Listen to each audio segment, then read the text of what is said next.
হাঁটু ব্যথার অন্যতম কারণ হচ্ছে অস্টিওআর্থ্রাইটিস। যদি আমি এটা বাংলা বিষয়তে যাই, আমাদেরকে প্রত্যেকটা জয়েন্ট সম্বন্ধে একটা ধারণা থাকতে হবে। ধারণা হচ্ছে যে প্রত্যেকটা জয়েন্ট তৈরি হয় দুটো হাড় দিয়ে এবং মাঝখানে একটা নরম হাড় থাকে। তো অস্টিওআর্থ্রাইটিস একটা বয়সজনিত পরিবর্তন হয়। সেটা হচ্ছে যে শক্ত হাড়টা বেড়ে যায়, নরম হাড়টা ক্ষয়ে যায়। ফলে জয়েন্টের মধ্যে একটা অমসৃণতা তৈরি হয়। সেই অমসৃণতা তৈরির কারণে যে ব্যথাটা হয় সেটাকে আমরা অস্টিওআর্থ্রাইটিস বলতেছি।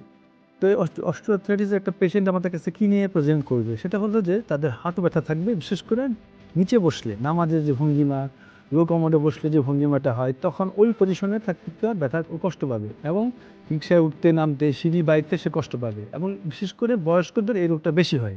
এবং অনেক পেশেন্ট আছে যে আমাদের কাছে এই হাঁটু ফোলা নিয়েও আসতে পারে। তো এইসব রোগের জন্য আমরা প্রথমে ওষুধ প্রেসক্রাইব করি, ব্যথার ওষুধ।